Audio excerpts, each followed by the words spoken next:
Sacó un video nuestro amigo SM Dani que me parece hiper atractivo, tengo que ser sincero. Evolución y cristianismo, dice SM Dani, ¿son compatibles? Lo quiero ver. Yo al menos lo quiero ver. Ayer cuando lo encontré dije, esto lo tengo que reaccionar con la gente de Twitch. Vamos a ver qué es lo que dice nuestro amigo SM Dani. Vamos. A ver, pará. Me tirás una advertencia de 5 kilómetros de texto y me das 2 segundos. Advertencia. El siguiente material audiovisual ha sido realizado con fines ilustrativos. Los contenidos de terceros utilizados están protegidos por las leyes de copyright y su uso ha sido autorizado por sus autores, ya sea por el tipo de licencia bajo los que... Ok, bueno, ok. Esto es simplemente por una cuestión de copyright. Bien, vamos, sigamos. La cuestión que intentaré responder en este vídeo es si religión y evolucionismo son compatibles o si por el contrario una persona que crea en Dios debería rechazar el evolucionismo como falso y... Se parece a una alianza de matrimonio, ¿no? Esta que tiene acá en la mano derecha. Vaya a saber el significado, ¿no? persona que crea en Dios debería rechazar el evolucionismo como falso y herético. Me gusta ese dibujo, tengo que ser sincero, me gusta ese dibujo. Voy a centrarme en la tradición religiosa que propone la concepción de Dios como creador, es decir, la tradición judeo-cristiana, de la que también participa el Islam. Más concretamente, voy a tratar el caso del cristianismo. De esta forma, la pregunta quedaría así. ¿Es la fe cristiana en la creación compatible con el evolucionismo? Vamos allá. Si no quieres perderte ninguno de mis vídeos, suscríbete al canal y activa la campanita para que YouTube te avise cada vez que publique un nuevo vídeo. ¡Muy buena! De una forma muy breve podemos decir que la evolución, como teoría, describe cómo se han formado el universo y los seres vivos, mientras que la fe en la creación afirma cómo es su relación con Dios. Ambas cosas, en principio, no tienen por qué estar opuestas o en contradicción. Se parece a Enric con anteojos, ¿no? Enric con anteojos este. Antes de que la ciencia descubriera el hecho evolutivo, el mundo tenía en general una concepción estática del universo. Es decir, la creación se concebía como una creación en un momento dado. Todo se creó de una vez y para siempre. O en todo caso, como distribuida a lo largo de una serie de tiempos con actos discontinuos de Dios que va creando distintas criaturas. Un ejemplo claro de esta creación puntual o discontinua en el tiempo la tenemos en el mismo libro del Génesis, en el que la creación tarda 6 días en completarse. Y hay que decir aquí que los relatos sobre la creación presentes en el Génesis no pueden ser leídos nunca de forma literal, como si de un manual o un libro de ciencia se tratara. Los pasajes de la Biblia que encontramos aquí deben interpretarse teniendo en cuenta el contexto histórico y cultural de la época. Estoy a favor de eso. Bien, hasta el momento coincidimos 100%. En la que fueron escritos cada uno de ellos. Mirad, en dichos textos la creación se expresa en términos de las cosmovisiones disponibles que tenían los autores de cada texto en ese momento y en ese lugar. La mesopotámica primero y la griega después. Detrás de estos relatos está el mensaje religioso que el autor ha querido transmitir y que en este caso, en el caso de los relatos de la creación del Génesis, se resume en 3 cosas. Primero, a ver, eso es básicamente lo que yo hablaba el otro día con Aristarchus, ¿no? Que el autor utiliza el mito para transmitir una idea teológica subyacente. Él quiere comunicar la particularidad de su Dios y utiliza elementos míticos conocidos en aquel entonces por las culturas circuncidantes, pero con agregados que lo hace diferente a las demás culturas. Y en este caso es Dios como un ser autoexistente creando todo el cosmos, ¿no? El cosmos dependiendo del acto creativo divino para poder existir. Esto es básicamente lo que yo le comentaba a Aristarchus, ¿no? Y que pese a que yo no soy evolucionista, no creo que haya incompatibilidad o contradicción entre el evolucionismo y la fe cristiana. No creo que lo haya, ¿está bien? Pese a que no soy evolucionista. Primero, que Dios todo lo ha creado. Segundo, que todo depende de Él. Y tercero, que todo es bueno. En ningún momento la Buen punto ese, me olvidaba. Ese nunca lo destaqué, que todo es bueno. Eso es un muy buen punto. pretensión de los autores bíblicos fue hacer ciencia, sino comunicar lo que ellos creían que era verdad sobre Dios y su relación con el mundo. Muy bueno. El que acude a la Biblia esperando encontrar una especie de manual que le explica de modo científico cómo sucedieron las cosas cuando el mundo vino a existir, lo único que hará es aumentar su confusión y la de todos aquellos que le escuchen. Hoy estoy aprendiendo una de cosas. Esto es espectacular, ¿eh? El magisterio Muy bueno. Ese Auronplay es muy bueno. de la Iglesia Católica aceptó que la finalidad de estos textos del Génesis no era exponer una explicación científica acerca de cómo aparecieron los seres vivos, sino transmitir un mensaje religioso sobre la creación y expresar su dependencia del Creador. El modo en que Ustedes saben, alguien en el chat de los que están conectados en vivo, ¿saben cuándo es que el magisterio de la Iglesia Católica habló al respecto? O sea, se refirió, perdón, al tema. ¿Cuándo se refirió al tema el magisterio de la Iglesia? ¿Cuándo queda formalmente asentado en el magisterio de la Iglesia lo que está diciendo ese Medani? Me gustaría ubicarlo en tiempo, porque eso también puede resolver un par de cuestiones en una discusión, ¿no? No lo sé, sinceramente no lo sé. Si hay algún católico que nos pueda ayudar, sería fantástico. que se ha realizado la obra de la creación lo ha ido descubriendo el ser humano poco a poco a través de la ciencia, y esta indica hoy que ha sido por el camino de una evolución cósmica y biológica. Este sencillo ejemplo muestra la dependencia tan grande que la fe tiene de las ciencias humanas. Es cierto eso, ¿no? La evolución, entre comillas, ¿no? Del cosmos y una evolución biológica, ¿no? Y hoy por hoy mucha más gente dentro de ciertos círculos cristianos está abierta a poder abrazar la idea de un universo viejo, ¿no? 14.000 millones de años, y que con el devenir del tiempo fue todo ajustándose para que en un planeta llamado Tierra pudiese existir vida consciente, ¿no? Ese tipo de idea cada vez más cristianos la abrazan. Pero no pasa así con, o al menos en el mundo evangélico, con el tema de la evolución, ¿no? Y una de las preguntas que yo hago, pese a que no soy evolucionista, es ¿por qué una sí y la otra no? ¿Cuál es el problema? El texto no parece indicar que necesariamente nosotros tengamos que estar obligados a rechazar la evolución. No parece indicar eso el texto. Pero bueno, nada, es un punto de vista, ¿no? Los teólogos cristianos, pastores, obispos, papas y cristianos de a pie deben estudiar la revelación teniendo siempre en cuenta las aportaciones de la ciencia.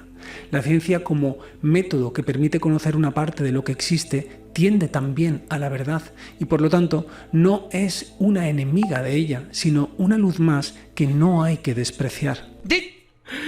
Pará, este comentario es buenísimo. Manu6897 dice: si crees en los dinosaurios, pero sos creacionista de la Tierra, joven, te imaginas un mundo como el de los Picapiedra. Claro, totalmente. Es buenísimo eso. Ese comentario se lleva el guille del día. Dicho esto, vamos a nuestro acometido, ¿vale? Sobre la cuestión que tratamos, se puede decir que evolución y creación pertenecen a dos lenguajes distintos que hablan sobre una misma realidad. La evolución, que nos es conocida a partir de la reflexión científica sobre los datos de la observación y la experiencia, indica la forma en que se ha realizado la creación en el tiempo. Corresponde al cómo de la creación, sobre el que no tenemos ningún conocimiento a priori ni revelado. Por otro lado, la revelación solo nos indica el hecho mismo de la creación, es decir, que todo ha sido creado por Dios. Si avanzamos, tras aceptar la imagen de la evolución del universo, tal y como nos la presenta hoy la ciencia, tendremos que modificar ciertos aspectos de nuestra concepción religiosa de la creación. En primer lugar, la causalidad de Dios no tendría lugar en el nivel de las causas físicas, sino que es una causalidad trascendente, es decir, tiene lugar en el mismo nivel del existir, de forma que el existir de la criatura depende siempre y fundamentalmente de Dios. Tomismo puro, ¿no? Esto es tomismo puro. Dios es la causa última del ser de las criaturas, de su conservación en la existencia y de su evolución. No hace falta pensar en nuevas intervenciones de Dios a lo largo del proceso evolutivo, ya que Dios está siempre actuando y haciendo que unos seres surjan de otros. La cosmovisión evolutiva nos descubre en realidad la forma de actuar de Dios en la creación. A ver.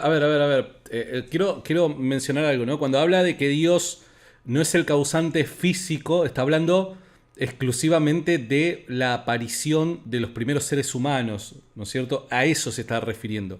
No estoy diciendo que esté en lo correcto o esté equivocado. Lo que estoy diciendo es que a eso se está refiriendo, porque evidentemente también los católicos creen que Dios es el causante del cosmos, ¿no? Como creo que lo mencionó al principio. Entonces, para que no confundan eso. Acá lo que él está diciendo es que Dios no intervino de manera especial como un alfarero, tal y como lo describe Génesis capítulo 1 y 2 particularmente. No interviene como un alfarero formando al ser humano de la arcilla, ¿no? Y moldeando todo su cuerpo y su silueta, ¿no?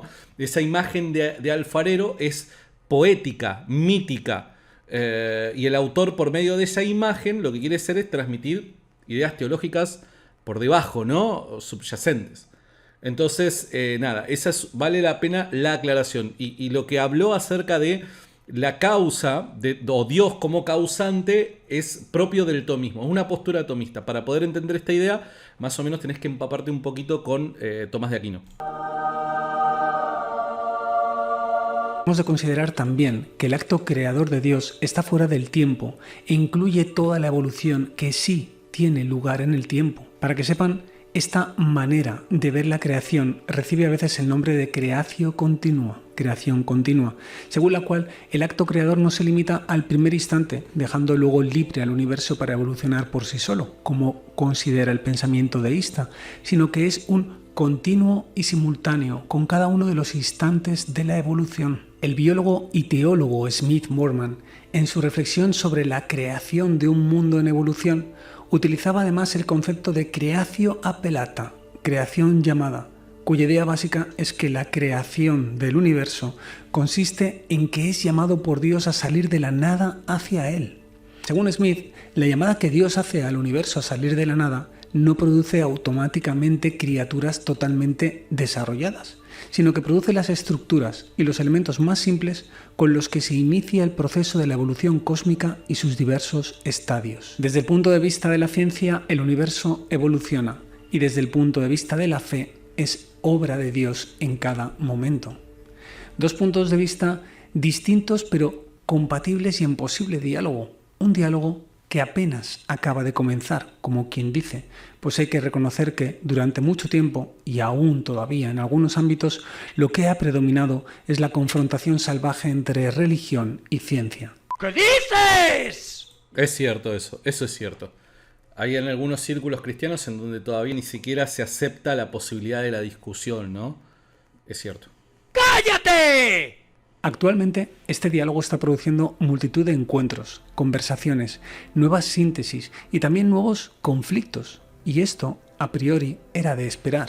No tiene por qué asustarnos. Una de las cuestiones candentes que ha tomado fuerza en este encuentro entre fe y ciencia es si existe un diseño o finalidad en la evolución de todo o simplemente todo es fruto del puro azar. Sobre esta cuestión, sabemos que el evolucionismo propone que existe un mecanismo que va produciendo cambios al azar y que se perpetúan o desaparecen por causa de la selección natural. Jacques Monod fue un biólogo y bioquímico francés ganador del Premio Nobel de Fisiología o Medicina en 1965, que desde su posición atea escribió algunas obras de carácter filosófico interesantes sobre esta cuestión.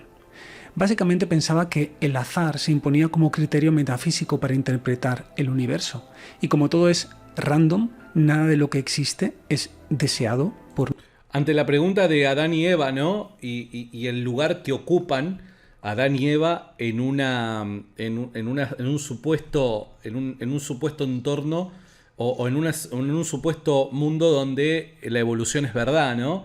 A mí me parece fantástico el planteo que hace William Lane Craig. Para mí es fantástico, es genial, sinceramente. Todavía no tengo la oportunidad de tener su libro sobre Adán, ¿no? Pero para mí es genial. Vayan a ver esa entrevista que le hacemos a William Lane Craig, porque para mí es fantástico cómo él concilia la narración del texto bíblico sin violar la inerrancia del texto, pero a su vez asumiendo que no tiene la intención el autor del texto en transmitir verdades biológicas, ni tampoco hacer una descripción literal de un evento histórico, sino más bien utiliza el mito para transmitir ideas teológicas, ¿no? Entonces, él puede conciliar el texto bíblico con la hipótesis de la teoría de la evolución, ¿no? Me parece que es genial. Así que aquellos que tengan esa duda de cómo encaja Adán y Eva en una posible evolución, vayan a fijarse el material de William Lane Craig.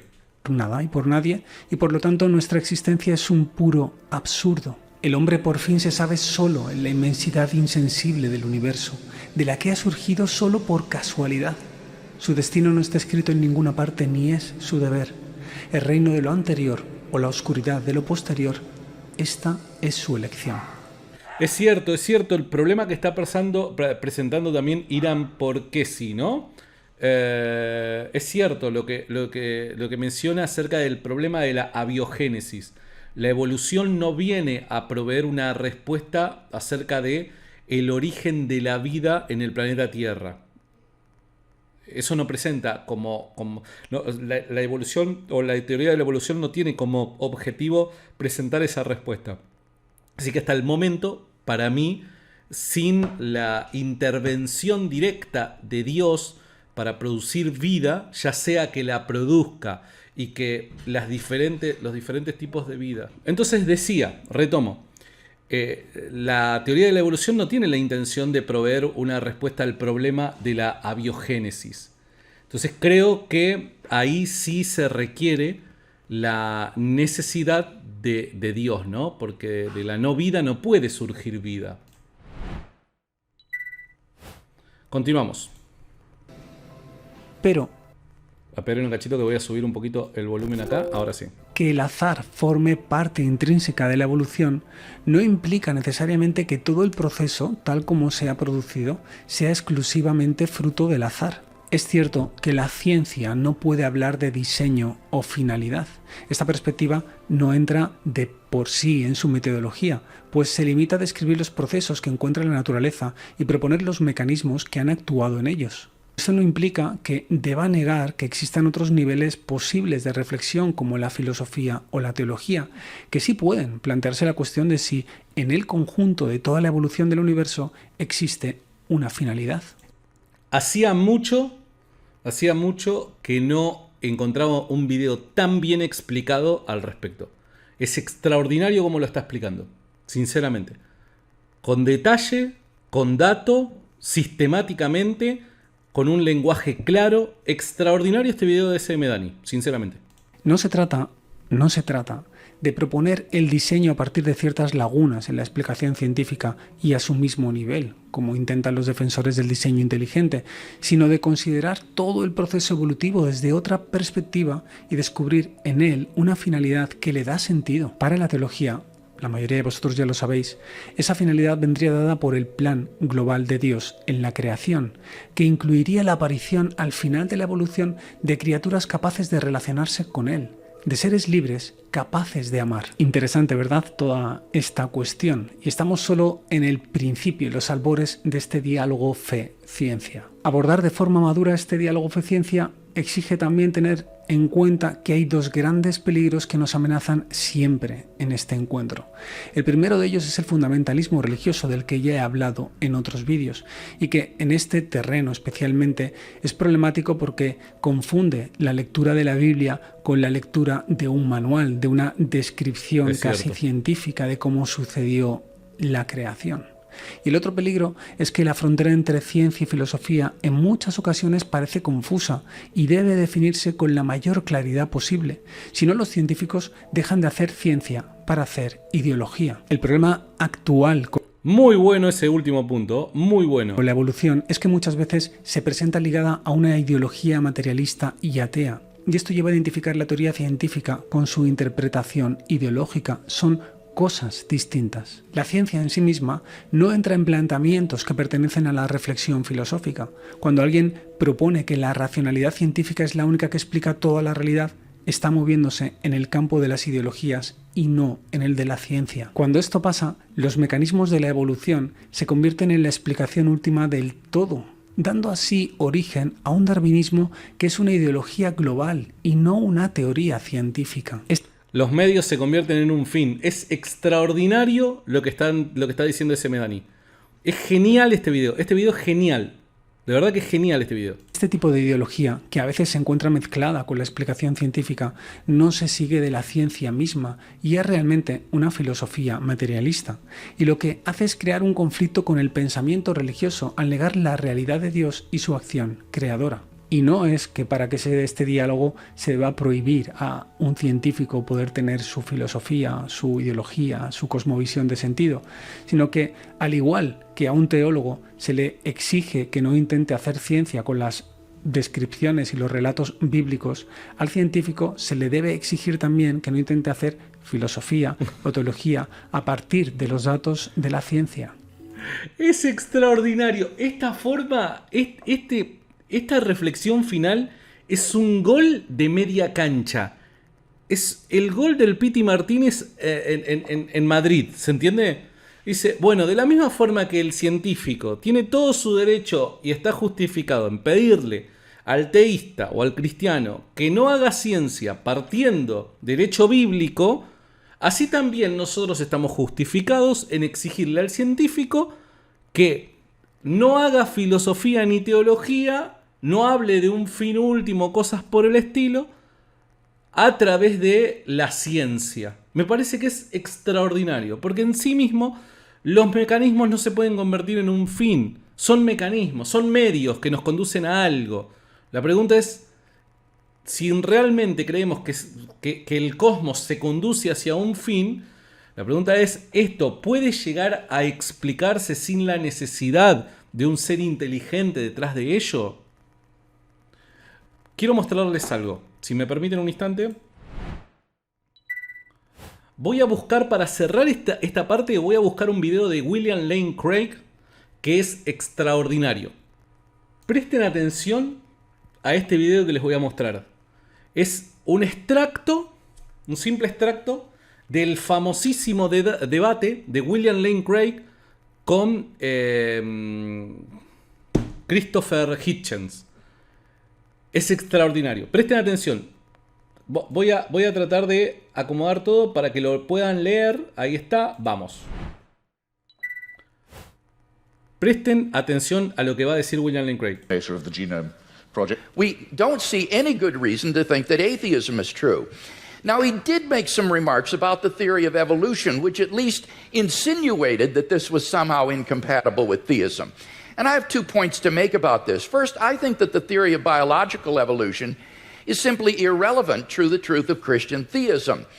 Genesis 1 admits all manner of different interpretations, and one is by no means committed to six-day creationism. Howard Van Til, who is a professor at Calvin College, writes, "Is the concept of special creation required of all persons who trust in the Creator God of Scripture? Most Christians in my acquaintance who are engaged with either scientific or biblical scholarship have concluded that the special creationist picture of the world's formation is not a necessary component of Christian belief.